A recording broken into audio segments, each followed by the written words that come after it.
Agora esta chamada está sendo gravada.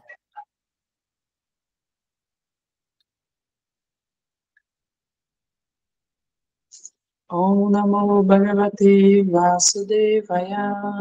Om Namo Bhagavate Vasudevaya. Om Namo Bhagavate Vasudevaya.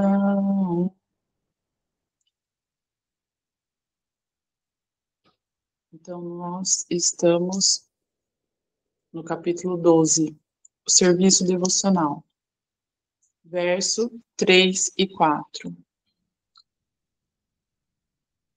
Então, o Senhor Supremo fala: mas que aqueles que adoram plenamente ou em manifesto aquilo que está além da percepção dos sentidos, o unipenetrante, inconcebível, imutável, fixo e imóvel, a concepção impessoal da verdade absoluta, controlando os vários sentidos e sendo equânimes para com todos, tais pessoas ocupadas em prol do bem-estar de todos, acabarão me alcançando.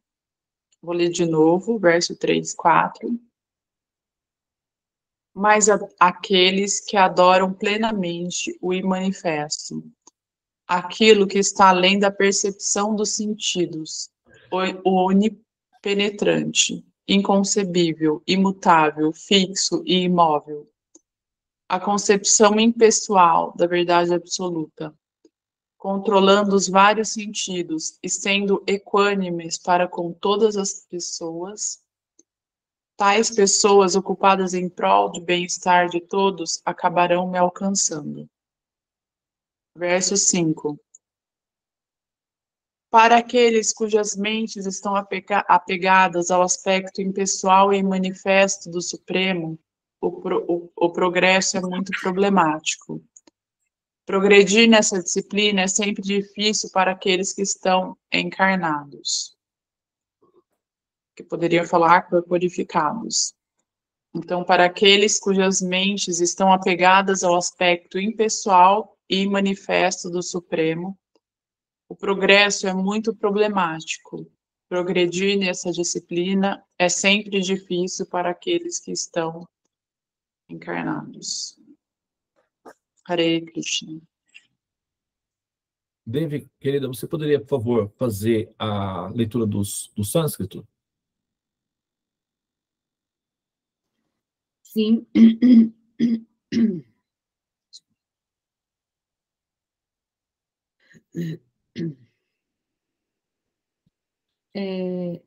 Os versos não foram compartilhados no... Ah, estão aqui, perdão. Então, Bhagavad Gita, capítulo 12, versos 3 e 4. Yadvaksharam anirdeshyam avyaktam parupasate sarvatra gamma chintyam cha utastam achalam dhruvam sanyam yendriya gramam sarvatra samabudhaya te prapnuvanti mameva sarvabhuta hite rataha.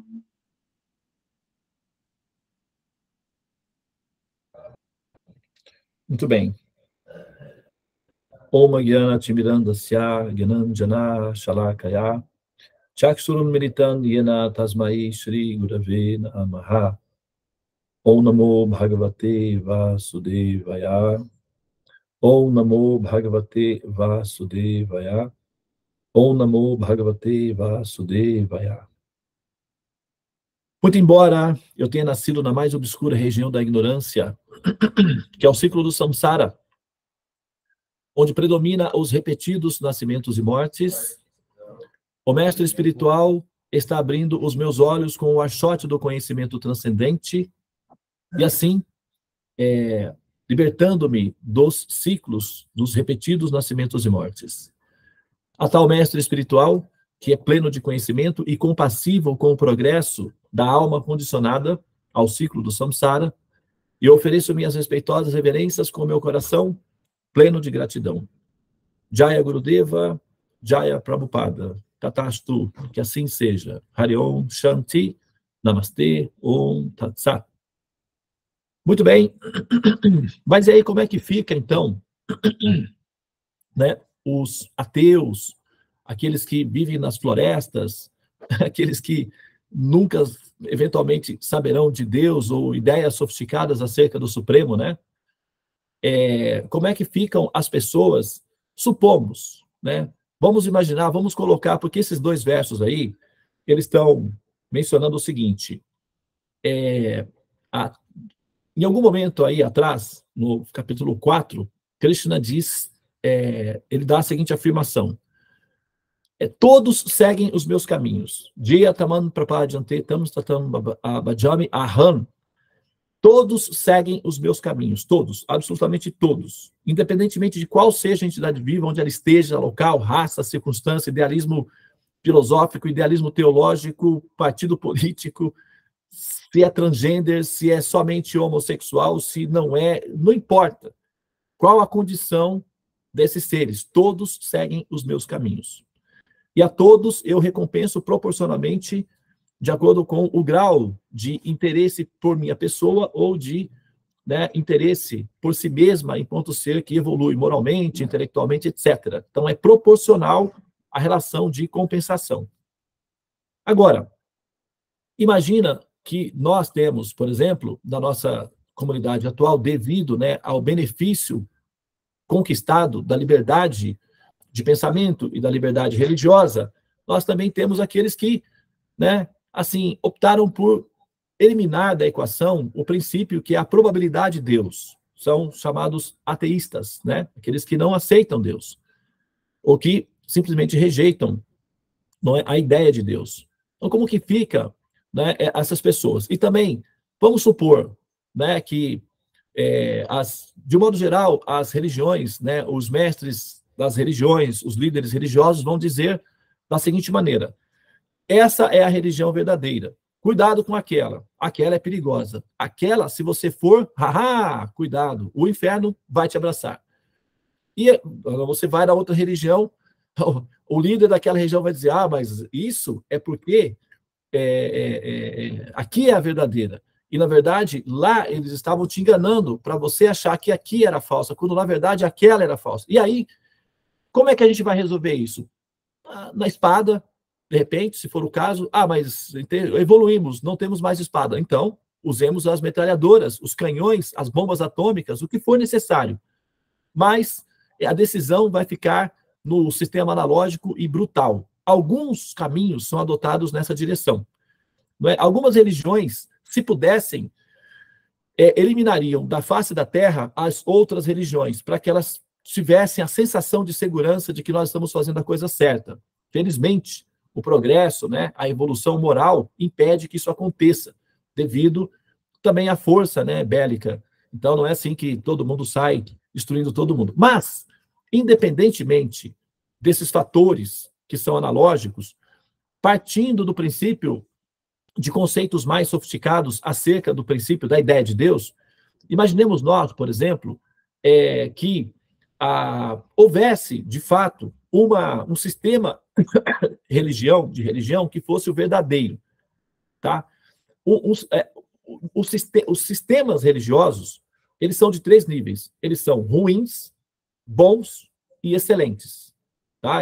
Como toda divisão na sociedade. Você tem sistemas, né, ruins, que é chamados canistas, médios, que são aqueles que são bons, e o tamas, que são aqueles que são excelentes. Agora, vamos supor que nós estivéssemos fomentando ou nos nutrindo de um sistema excelente de conceito de Deus ou de teologia, etc. Então, como é que ficam as pessoas que não teriam esses conceitos excelentes? Elas ficam... Qual é a situação real delas do ponto de vista prático no resultado final? Por exemplo, vamos supor que você tenha um filho ateu, né? Ou um filho simplesmente abstrato, aleatório, distraído, que não tem nenhuma perspectiva espiritualizada, nada. É o irmão, parente, pais, que seja. Ou até que você tenha, não é, uma pessoa que tem aí uma ideia de que a dissolução, o niilismo total, a eliminação total da consciência é o resultado final do progresso da evolução espiritual. Como é que ficam, então, as pessoas que pensam diferente ou que não alcançaram, eventualmente, aquele nível de compreensão excelente da ideia do conceito, né, que é a probabilidade da existência da pessoa Deus, ou seja, da ideia de Deus. Então, como é que ficam essas pessoas, esse resultado todo? O Krishna, ele está afirmando aqui que as pessoas, de um modo geral, nós temos que lembrar também, né, um detalhe aí dentro dessa operação, é que a análise da seleção e do julgamento, ele é feito por um sistema algorítmico, tá? A primeira instância é algorítmica. Então, o sistema todo vai ser algorítmico. Então, o que vai ser analisado no ser é o resultado comportamental. O resultado comportamental é equivalente à motivação intelectual. Ou seja, um ser vai fazer mais ou menos aquilo que acredita, de fato. O discurso pode ser um, mas a ação vai ser outra. Então, o algoritmo ele vai contabilizar o coeficiente pela ação e não pelo discurso.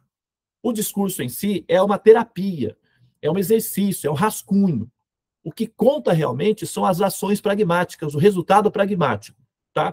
Então, por exemplo, se uma pessoa, vamos dizer, é alguém que está cultuando uma ideia errada de Deus, que é o que as pessoas costumam dizer, essa ideia é errada, esse conceito é errado, essa compreensão é errada. Mas imagine que uma pessoa esteja cultivando um conceito errôneo, até enganoso, ou infantil acerca de Deus. Entretanto, o comportamento dela, do ponto de vista psicológico e pragmático, na abordagem dela com a humanidade, revela um ser altruísta e compassivo. O algoritmo vai computar esse valor, e não o que ela acredita. Ela pode até acreditar em qualquer coisa, em fantasma, em duende, em alienígena, em Deus, em árvores que falam, em qualquer coisa. Isso não é relevante para o algoritmo. O que você acredita não é relevante para o algoritmo. Para o algoritmo, é o coeficiente produzido a partir do seu esforço intelectual de percepção de realidade. É isso que ele computa, que ele interessa. Então, você pode acreditar no que você quiser, ou no que você puder, ou naquilo que te oferecer. A decisão do que vai ser, no que você vai acreditar, essa é uma decisão sua. O que você vai fazer com isso é uma decisão algorítmica, porque é a produção intelectual da sua abordagem de relação com a humanidade. É isso que vai valer. Agora, é um fato que certas crenças, certos ideais, certos paradigmas e conjuntos de formação intelectual motiva ou incentiva ou propulsiona o ser para uma ação prática de qualidade superior. Isso é um fato. Tem certas religiões que vão incentivar, num certo nível, a evolução moral do ser. Tem outros sistemas religiosos que vão incentivar para um outro nível. E tem aqueles que vão motivar o ser de uma maneira dinâmica, madura e mais completa. Isso é um fato. Agora, no que você acredita, não é relevante para o algoritmo. Você pode acreditar no que você quiser. Inclusive, na história da humanidade, houveram muitos sistemas que funcionaram durante centenas de milhares de anos e que agora está extinto. Por exemplo, o sistema de religião dos gregos funcionou durante centenas de séculos e norteou toda uma sociedade em termos morais, em termos psicológicos, durante centenas de séculos. O Império Egípcio, o sistema, a sociedade egípcia, por exemplo, funcionou com um sistema de mitologia durante 5, quase 7 mil anos. Funcionou, norteou toda uma sociedade, tinha todo um sistema de religião, um sistema moral que funcionou muito bem durante milhares de anos. E agora está extinto. Então, aquilo que você acredita pode até entrar em extinção no futuro. Inclusive, né, como se você fosse um cidadão egípcio do século 7 antes de Cristo, por exemplo, você teria um sistema de crença muito bem fundamentado que nortearia a sua forma de viver. Hoje está extinto. Então, os sistemas de crença que você acredita hoje, no futuro, podem entrar em extinção, como tantos outros no passado extinguiram-se. De um modo geral, os sistemas analógicos tendem a entrar em extinção, porque eles são primitivos. De um modo geral, todos eles tendem a entrar em extinção. Eles são funcionais, eles funcionam por um tempo, mas depois eles entram em extinção. É muito comum isso daí.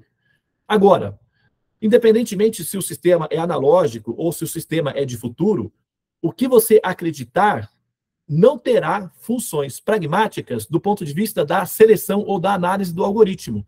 é como você motiva, é como você interage com a humanidade, é que vai ser computada isso daí.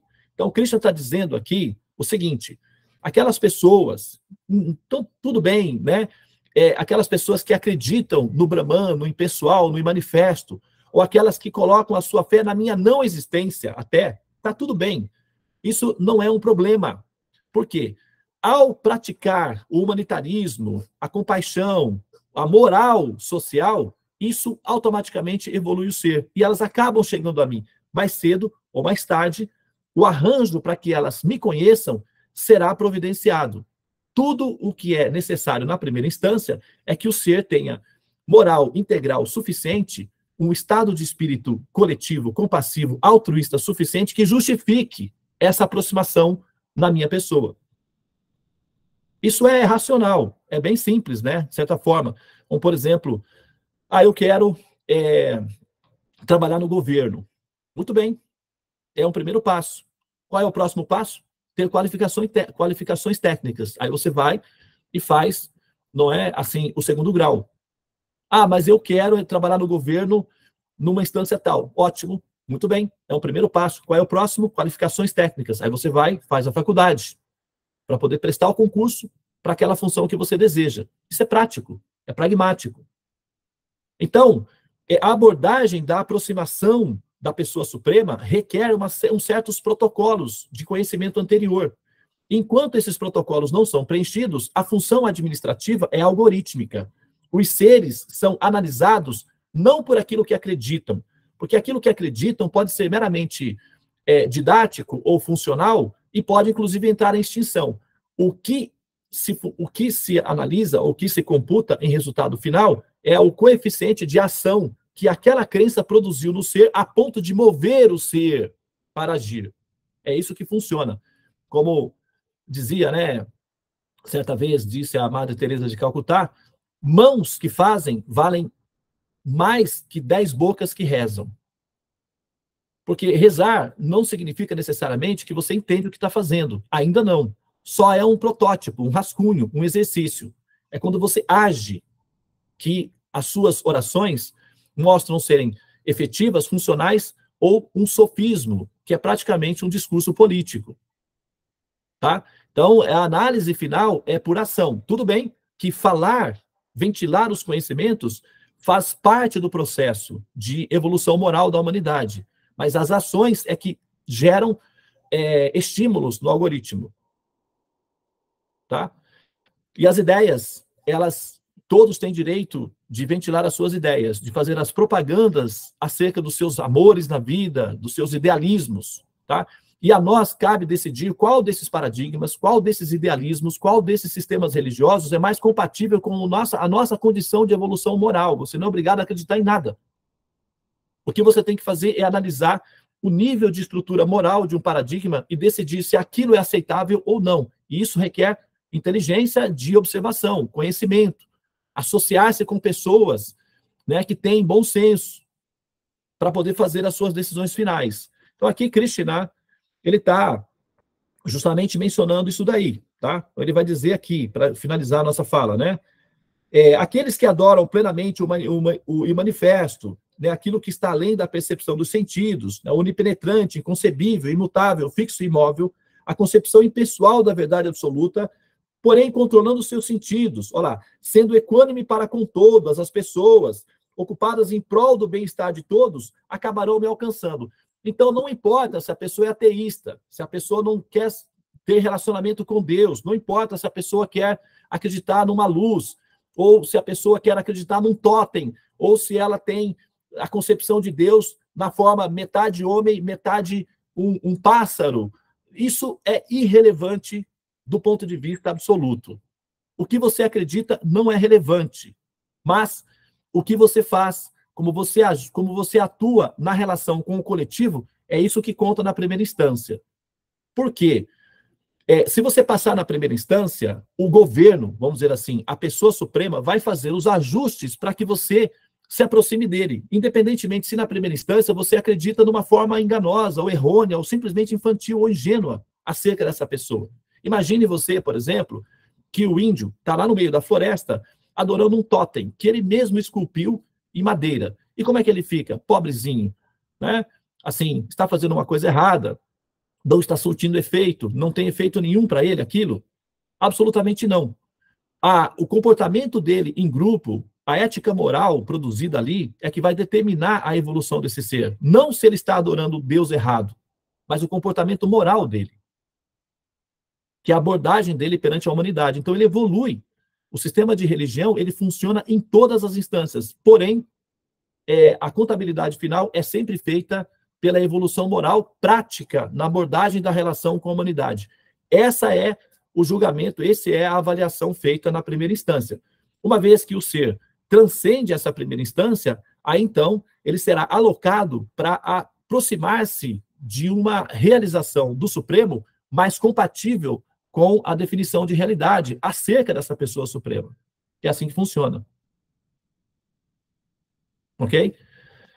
Bom, então, né, para aqueles cujas mentes estão apegadas ao aspecto impessoal, né, é um pouco mais complicado, sim, progredir. Se você tem um sistema de religião precário, se você tem um paradigma inconsistente, né, fragmentado, onde as peças não se encaixam, onde o mosaico não apresenta uma imagem de definição de realidade, não é bem definida, é claro, né, se você tem um óculos embaçado, se você tem um sinal de Wi-Fi ruim, é lógico que fica mais complicado a nossa vida, né? Você já teve a experiência de ter uma internet com sinal ruim? Você já teve a experiência de tentar falar com alguém e não ter sinal? Ou você está dirigindo um carro e está chovendo e está tudo embaçado? Você já teve a experiência de dificuldade de enxergar? Então, caminhar é possível. É mais complicado, mas é possível. Falar com os amigos com a internet ruim é eventualmente desgastante, complicado, mas você pode até conseguir alguma comunicação. A comunicação se dá, é um pouco mais complicada, mas se dá. Entretanto, se você tem um bom sinal, se você tem um bom farol, se você tem um bom óculos, então ver, falar, se comunicar fica mais fácil. Os paradigmas, eles são ruins, médios ou bons. E a você cabe decidir qual deles lhe cabe, de acordo com a sua evolução moral e capacidade de discriminação.